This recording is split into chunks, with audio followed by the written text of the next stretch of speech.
All right, good morning for me, good afternoon for everyone else that's watching this, or good day to you if you're somewhere else around the world and it's not morning or afternoon at this point to you.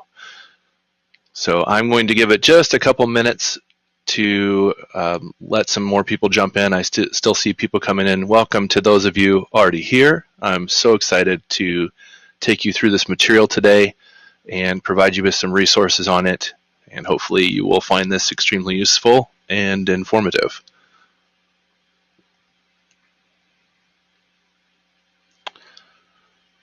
So we'll give it, again, just another 10, 15 seconds or so. I still see a few people trickling in. So once again, welcome everybody. Thank you so much for taking some time out of your day to attend this session. And yeah, I think it'll be useful. So I'm really excited.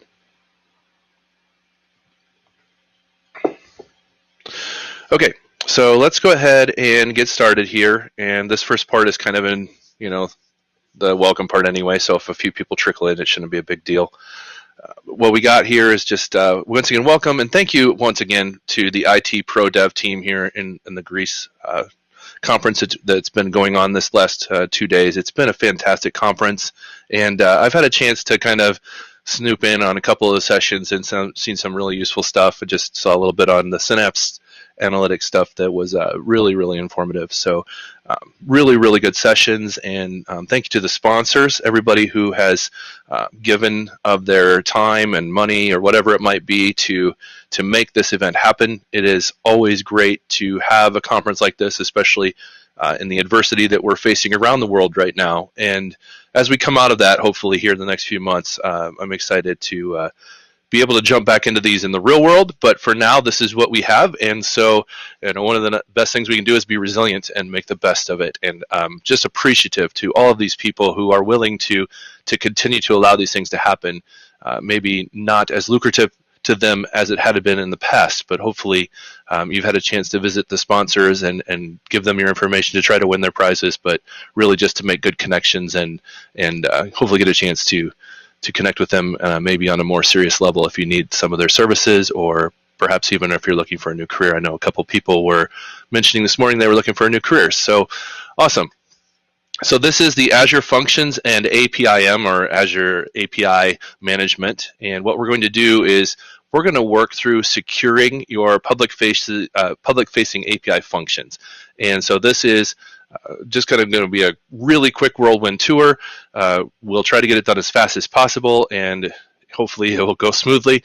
And if not, we have all kinds of resources I'm going to point you to later here in a little bit, just to show you where you can find more information on this should things not go as well as we hoped, or if we end up having other issues. So today, what we'll try to do is create a function app. We'll then lock down those functions so that you can't get to them unless you are authorized in the Azure Active Directory. We'll then create an APIM instance, which we will use the consumption plan, which is the basic plan and spins up very quickly. The other ones take a little bit of time. We'll talk about that more when we get there.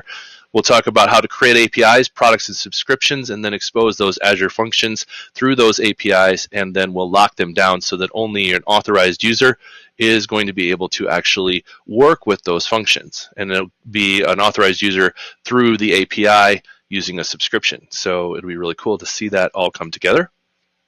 So this is me, a little bit about me. If you'd like to follow me on Twitter or on LinkedIn, I connect basically with everybody, especially if you're in the tech field. I'm an open connector, open networker, and I just enjoy hearing about your life and things that you're trying to do in any way that I can help you. So I do have a few certifications that I've earned along the way. I've been in programming for about 20 years. So, and I've also been an instructor online for about the last 11, 12 years at this point. And so, yeah, right now I'm currently working as a senior cloud training architect with Opsgility. And yeah, again, I'd love to just connect with you on Twitter or LinkedIn. So I put the Grinch on here. I hope that doesn't offend anybody, but I'm taking my kids to the Grinch later today, and that's their favorite scene right there is go time. And so what I want to do is just tell you that there's no more slides. We're going to dive in. We're going to basically be walking through some stuff here in Azure, and we'll be at the mercy of Azure if things go slowly at times, but I think we'll be okay. And again, there's going to be some resources here. I have a blog post that has an entire walkthrough for this, and that link is there.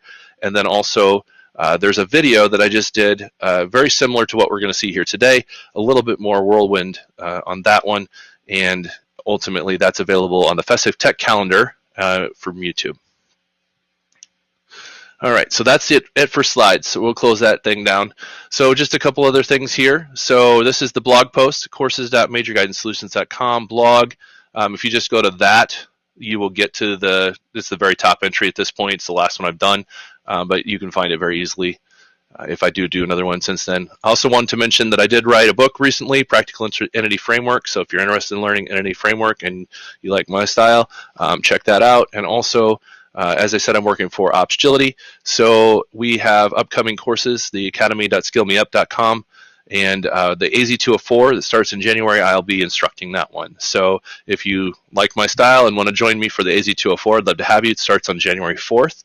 And so, yeah, you get a lot of stuff with this. You get a 5-day course, but you also get an exam.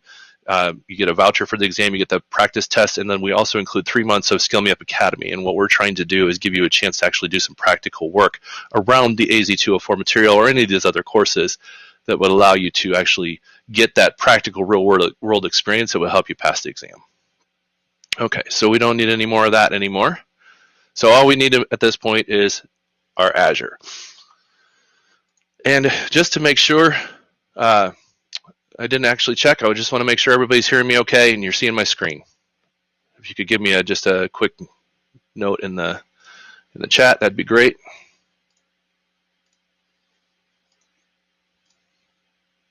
And I know that there's like a 30-second delay here, so hopefully everybody's hearing me okay.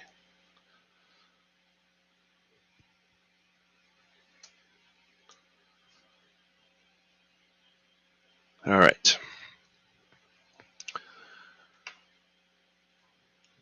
The 30-second delay is brutal.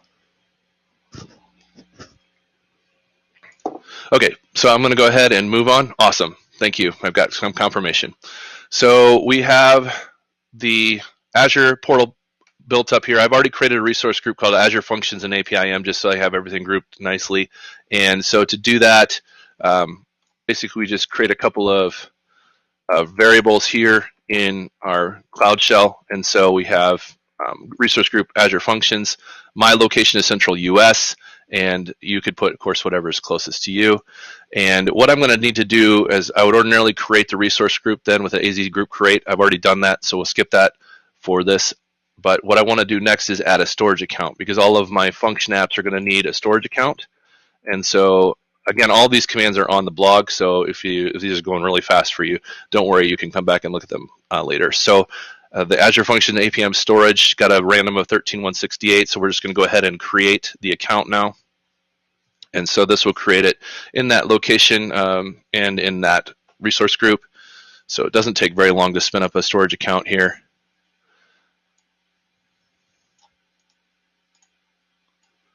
Usually.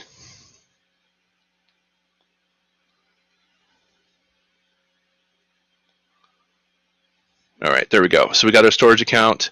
And then what I'm going to do is I'm going to create a function app on top of that storage account. So I have a function app here that I'm creating with the storage account name, and then it's going to be consumption plan on Central US and a resource group. Of course, is the resource group. I'm using functions versions 3.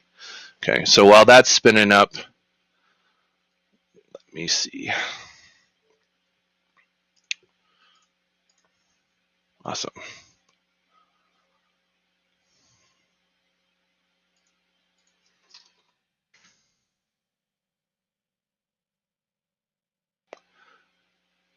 So the other thing that we're going to be creating is an API management instance. And when we do that, we'll do that through the portal. And so I'm just going to start that process here. So we have Azure Functions and APIM, and then the resource name can be whatever you want it to be. So we could just call it, APIM for demo or something. This needs to be unique. And then your organization name can be whatever you need. So if that's already a need, I think I've used like public-facing API in the past, and then done like 987.654. And organization name can be whatever you want, so we'll just call this IT Dev Pro, Pro Dev. And the administrator email is just your email that you want to give them. So we're just going to do bob@example.com. I don't care. And the pricing tier is going to be the consumption plan for that. So the monitoring you leave, if you want application insights, you can use one that you have, or you can build a new one. That was from the function app that I spun up. Managed identity.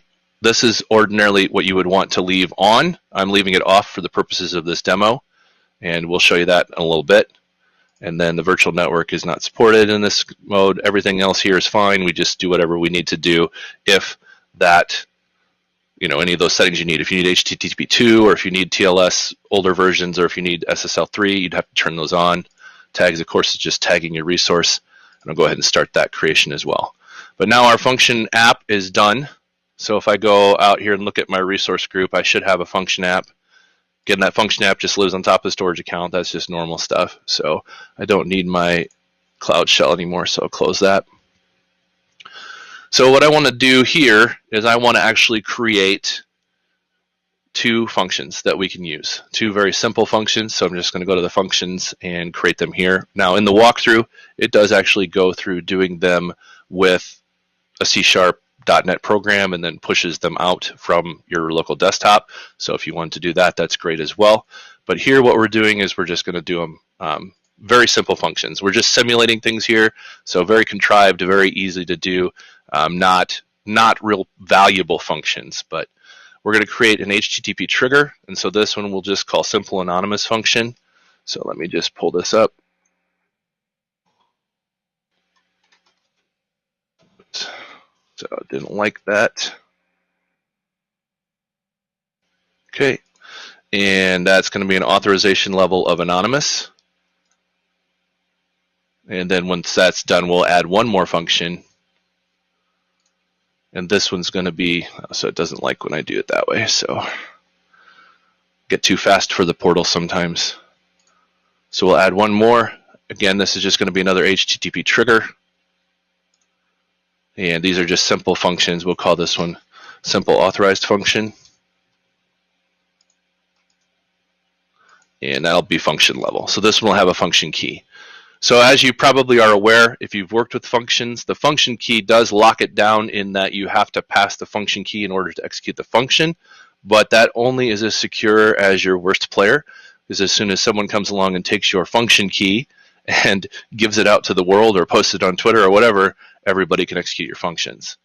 So again, if we look at our functions here, we have the two, and we can test them right here in our portal.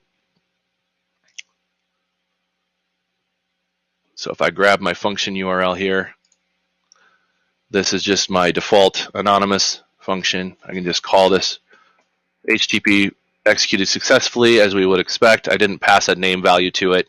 And then also the authorization one would need that function key. So,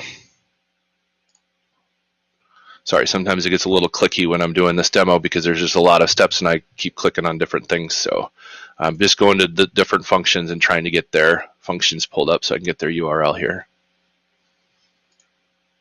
And this one has, it requires the key. So you see at the top, this is that code. Again, once someone uses that code, it's basically, at that point, you're compromised. So this one, I'll put my name in there just so that it says, hey, Brian, this is function triggered successfully. All right, so we have our two functions created. So what I want to do additionally is just prove out that I can get to those with Postman. Postman is obviously a better way to test this stuff. So what I want to do is whatever my simple function name here was, it's an APIM function app is 11.5.27 this time. So if I just throw that in there, send that off, my simple anonymous function. Let's make sure this one's working. Yep, so that one worked. And then my simple authorization function is the same 11.5.57, and I probably should have put variables in here. And my key on this one is going to be the function key from here. So hopefully this stuff is not rocket science to anyone. Hopefully you've seen function apps to this level before, where you've been able to work through and get your functions apps up. And again, we're not doing anything massive with function apps here, but we've proven out now that we have. Yeah, sure. Thanks for the advice. Let me see if I can zoom my screen a little bit. Yeah, that is pretty small, I suppose. I'm not sure how to make Postman any bigger, but I can definitely make my portal bigger. If I can find it. There it is. Okay. Okay, let's not make it crazy here, but all right. So that's a little bit bigger, at least for this. Postman is going to be a little bit smaller, unfortunately. I'm not sure how to make that bigger at this point. But you can see the functions now, and everything looks good in our plan. We have all of the stuff done. We also have our public-facing API is also done.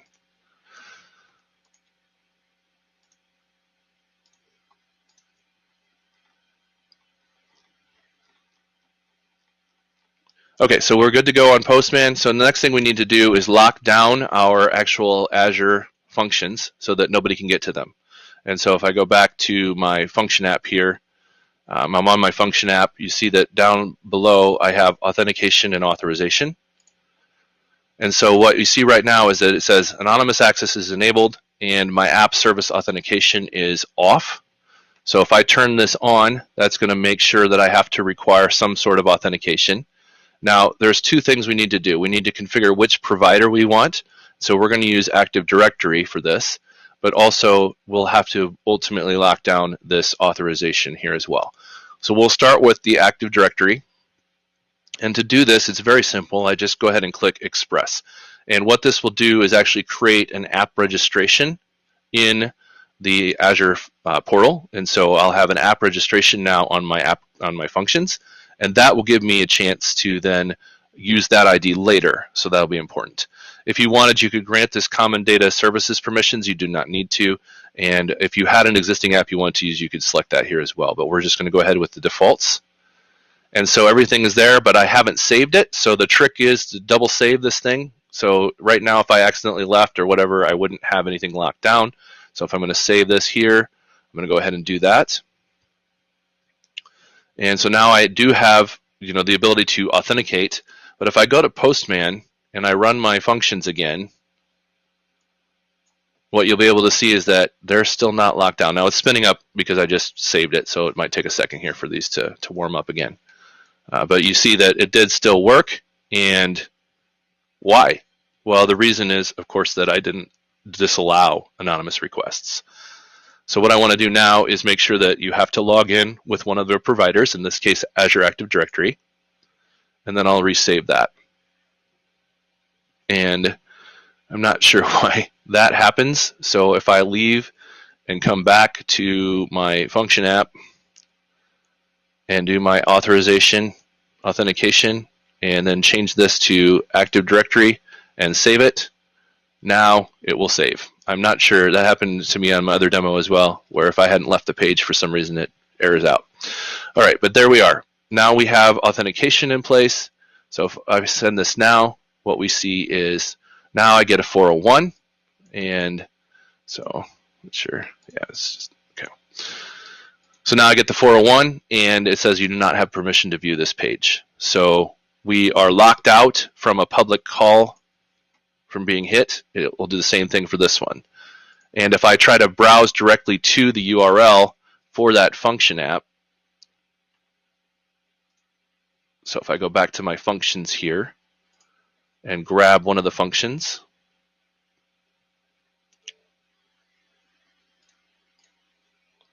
let's just do the simple one. It doesn't even require the key. And I say, get the function URL, grab that, and I place it in my browser. At this point, I have to authenticate. So now it says, hey, you have to prove who you are. And so since I'm in the since I'm in the Active Directory as this user, I can do this. I can go ahead and accept, and then it will let me through. So now I was able to run the function and make it work as expected, and it will work, from that point on as an authenticated user.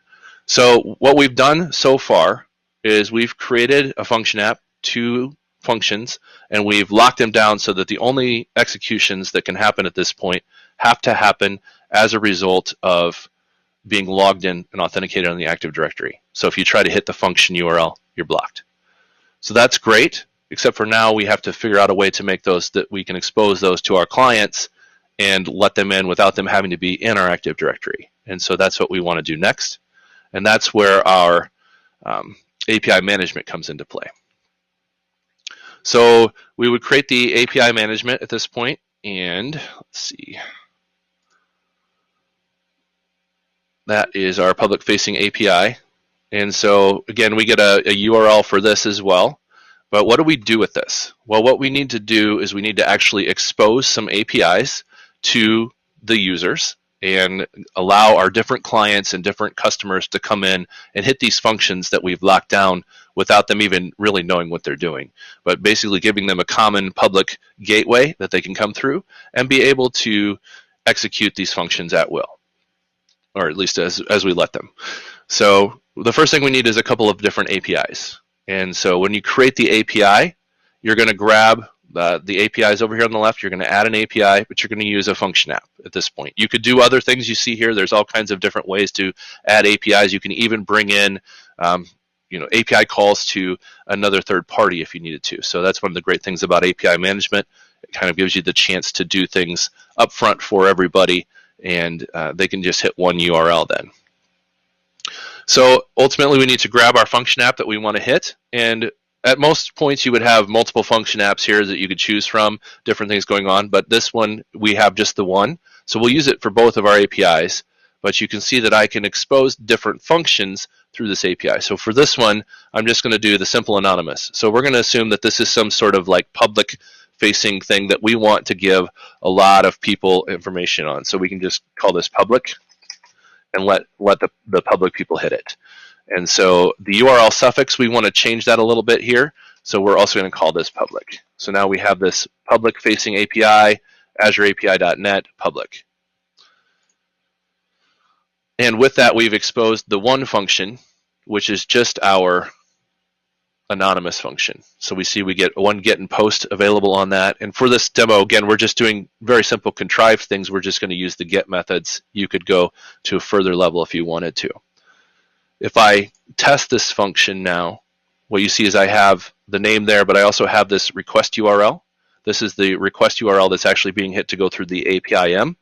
And you see the get request host and the subscription key on there as well. And that allows us to use subscriptions on these APIs. And so what you see right now is if I hit this, I still get the unauthorized.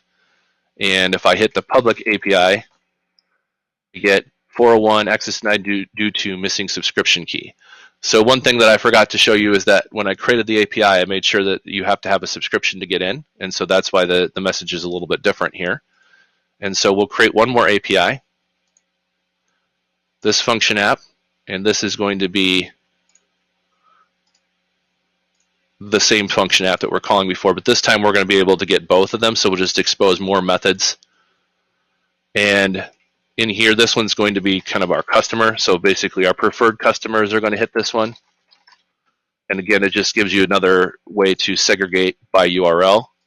And so if you see the full here, the basic full, so what this is going to do is this allows me to add specific products and tags at this point if we wanted to do that. And you can also version it. But we're not doing any of that. But what we're doing is we're creating the API, and the API itself requires a subscription.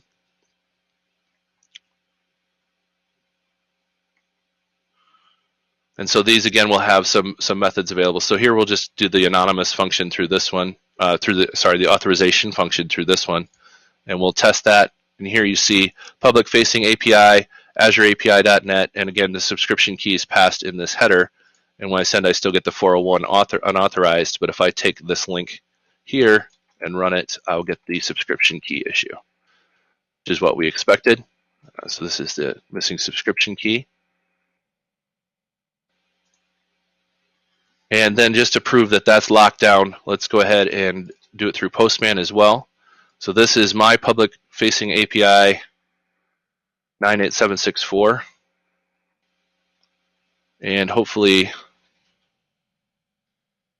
the function names didn't change too much, so this will work.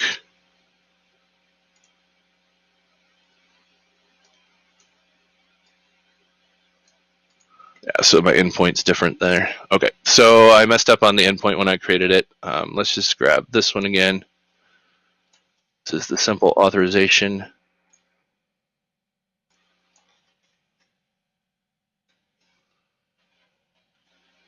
Access denied to do an invalid subscription key. And so again, if I put my name, Brian, just so I don't forget to do that later, same thing. And then this one is the simple facing one.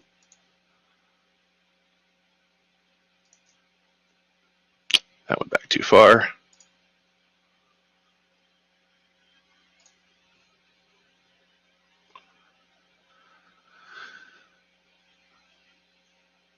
And I want my public and the get for the public and the test for the URL. Again, it gets a little clicky at times, but once you get used to where these things are, it's not so bad. And let's just drop this in here. And that will show me the same thing. Okay, so now I've proven that I can't get to the APIM without the subscription key. So right now, everything's using the default subscription key, a basic subscription key that's letting anybody through on the API if I'm running it locally in the portal. Outside of the world, you have to pass it in. Well, we don't want to give them our basic subscription key. We want to make sure that we only have specific customers on the right keys that they want to use. And so with that, we want to create these things called products. And products are going to be how we expose different groups of our APIs. And you can go, one API product is just one function is all that's available, or you can have a product that exposes everything, depending on what your customers need. And with the products, we'll then select also that they need to have a subscription in order to make it work. So the first product we're going to add, again, these are just kind of contrived. So this one's going to be just a basic product. We'll just call it public product or something, whatever we wanted to call it. And this is just the public access API. And we're going to leave required subscription. Ordinarily, you would check published. You don't check requires approval unless you want to have an admin allow people into the product or subscription. You can also put subscription count limits, any legal terms if you have to have some legal jargon there, and then you choose the APIs that you want to have allowed on this. And so this one's going to be, this is so hard when it's a little bit, there we go. Okay, and so this one's just going to be the public API. And so we'll go ahead and create this. And ordinarily, again, you would publish it, but I did this not published on purpose because I want to show that over here you can easily do a publish and delete. So we'll add one more product. This one's going to be the customer. So this is going to be our paying customers, our premium subscriptions that get more access. This one we'll just go ahead and publish. We're not going to require approval or do any legal terms, and this one we want to expose the customer API on. So it's very important to expose the right APIs through each one of these because that gives you access to different functions that you want to give the people access to. So you're controlling their access through their subscriptions to these different products that have access to the API. So a customer has more access. A public person that's in the public subscription, there's no way they could ever do the anonymous or the authorized function, excuse me. They only have access to the anonymous one. Again, let's make sure that's published here. So now I do have these products, and these products then allow me to add more information onto working with, making the calls directly. But in order to do that, I need subscriptions. So if I drill into the public product, for example, right now I don't have a subscription. And so if I look at this, I can modify my APIs here. You see I get, basically I have that public API, but I don't have any subscriptions. So what I want to do is add a subscription here for my public users. And so this is just going to be a basic subscription. And the name has to be unique across all of your APIM names. So what I usually do is I take the name of my API and then add what I want. So here I'm public basic, and the display name can be general and can be used. So this is just a basic. So I can reuse basic on another API if I wanted to. And you can turn on allow tracing if you'd like to do that as well. So they get a basic subscription here, and with that, I can show and hide my keys. If I get a bad player using that subscription, I can regenerate either the primary key or the secondary key. So if I've given out secondary keys and somebody's doing bad things, I can just regenerate that one. Anybody who had the primary key would still be able to get through, but only the secondary key people would be blocked. I could then, give the people who aren't doing bad things the new key. I will need this key eventually, so I'm going to go ahead and copy that to my clipboard. And let me just make sure I have that handy for later. Basic. And then, yeah, Notepad is useful sometimes, right? Let's go back to our other product here. And so we have our customer product. Let's create a subscription on the customer as well. And so here we're going to create a subscription for premium. So here we'll say this is the customer premium. And you can have multiple subscriptions, of course, on every API. So you can have a basic and a premium on this subscription, and you can do things with a developer or better version of the APIM. You can actually throttle the requests by subscription key. So with the consumption plan, as I know of right now, you cannot do any kind of specific throttling by the subscription key. Also by IP. And so if you want to do filtering by IP or subscription key, you need developer or a basic instance of APIM, not the consumption. Last I knew, anyway. They may modify that in the future because I think they're trying to get more towards the consumption-based models. So we'll see. Hopefully they'll let you do more of that. Okay, so I'm seeing a question on what exactly the tracing does. I will look into that in a second. I have not used it, so we can talk about that in a minute. Okay, so with the subscription keys in place now, I have these keys as well. So let me get the customer subscription and put that into my handy dandy notepad. All right, and so I have keys that I can get in now. And if I go back to my APIs, I have the products, which are basic and customer or whatever, public and customer, on top of my public and customer APIs. But I have, if I look at the get of the simple authorization function, again, you can see here that I have on the test, I have the call here, but I'm also passing this header, OCP APIM subscription key. So now if I actually say I want this to be at the customer scope, you see that it does that with the customer subscription. It actually has populated that, but that just tells me that from my Postman, I just need to do the same thing. So if I grab this OCP APIM subscription key header, and I go back to Postman on my simple customer one, and I want to use the customer authorization on my headers, that OCP subscription key, I already had it there from a previous demo. You see that's the header name, and then I want to grab the key that's specific for that customer subscription to let this one through. And now I'm getting 401. Okay, so I'm through the APIM, but I'm still getting a 401, just like what we saw when we tested, which is exactly what we expected, because the function is locked down and APIM has not identified to the actual function that it's authorized. So it's still an unauthorized 401 request, even though I came through APIM. But now I've proven that I can get through APIM itself. So if I go back here and change my subscription key on the basic to the one that maps correctly, we'll see the same thing. I don't have permission. Okay, this is good and bad, right? I'm at least getting somewhere, but I don't have my answer for how do I get through now. And so if you remember when we created the APIM instance, there was one step that I didn't do that I said you would want to do, and that was give it an identity. So in order for the APIM itself to be able to authenticate, it needs to have an identity. So let me grab my public-facing API, and what we're looking for is the identity.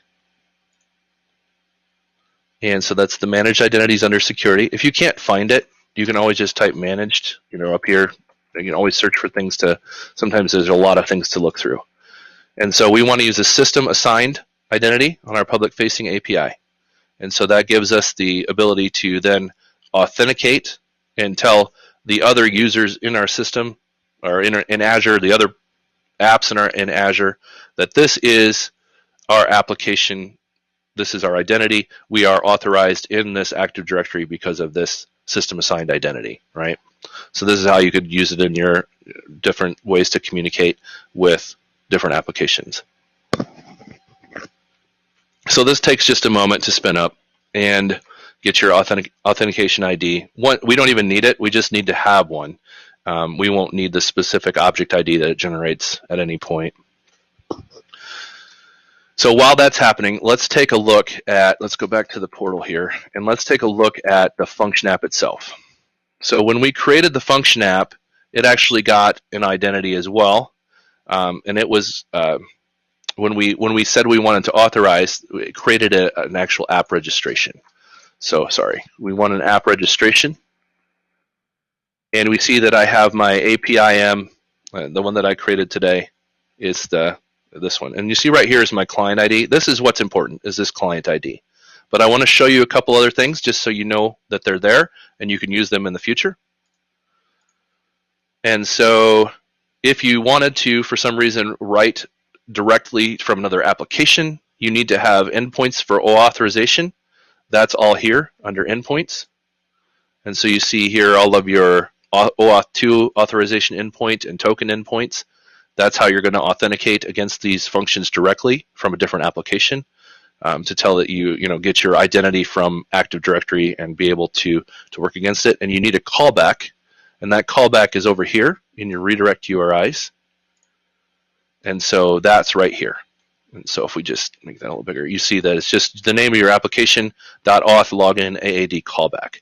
And so that's what you would put for your callback URL in combination with those two endpoints for the OAuth 2, and that's how you can use other applications to authorize against your function apps if you needed to. And again, it is locked down only at the Active Directory level, so anybody who has an Active Directory ID would be able to use that kind of an authorization scheme and get through.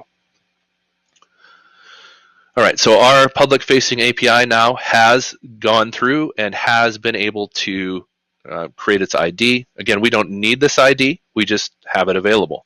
So our APIs are created, everything's ready to go. The last thing we need to do is just tell our APIM instance how to authenticate against the function app. And so that's going to be using this client ID. So I need this application client ID, which is whatever that 949 is. And I can use that then in a policy. So I'm going to click on all APIs. So I want every single API in this system to use an authentication scheme against these functions. And so to do that, I'm going to add a policy over here. You can either just click add policy, or you can click on this little HTML looking thing. And there are some policies that are pre-built or pre-baked that you can do.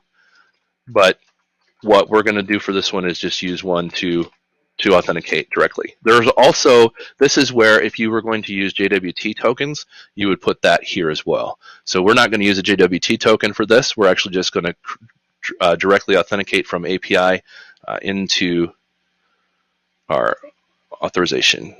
So what I need to do, I need to just grab the text for that. Just give me 1 second to find that in my notes here so that I don't do this wrong, because it's a little bit tricky.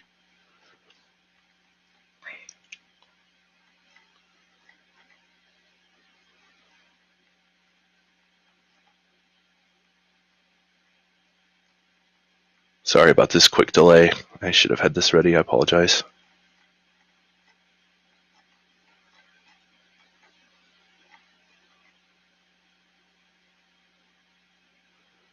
All right, and so the text that I need is this authentication managed identity resource, and I just put inside of there my function app client ID. And this will tell the API management that I'm going to try to connect against my client ID here.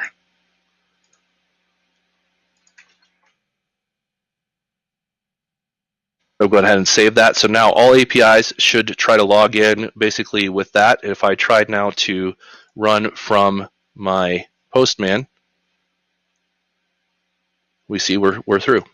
And so we were able to lock down the API to anybody who didn't have a subscription and didn't have the ability to then authenticate. And so again, we've locked the authentication directly, so you can't just call my public functions that are facing the world. You have to come in through API management or through the Active Directory. And now if I come in through Active Directory and I'm just a public client and I don't want to have in my Active Directory, I just give them a subscription key. And again, if they start becoming a bad player, I can then regenerate that subscription key or suspend their account altogether. And then everybody else is unaffected. My functions are still protected. And so that's basically the demo. And there was one question on tracing. And so I'm guessing what this is doing, is that it's about how they determine, who is actually hitting stuff and what it's working for, but I could be completely off track.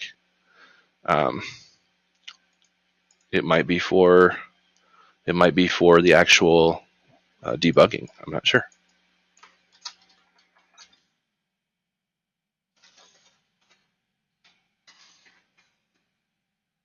Yeah, so it looks like it might be for debugging.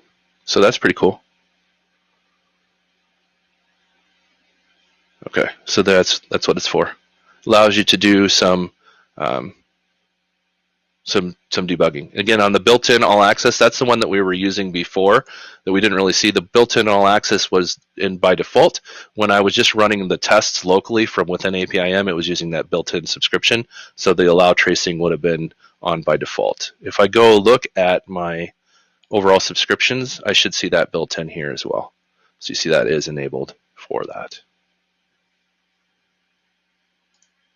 All right, what other questions do you have regarding this material? If there's nothing else, looks like we're going to finish just about right on time. And I just want to again thank everyone for being here. Once again, if you missed anything or want to go through this on your own, please feel free to hit that blog at majorguidancesolutions.com, not that one, courses.majorguidancesolutions.com/blog. And when you go out there, you will see this working with Azure Functions and Azure API Management. And that entire demo that I just did is available as a walkthrough here.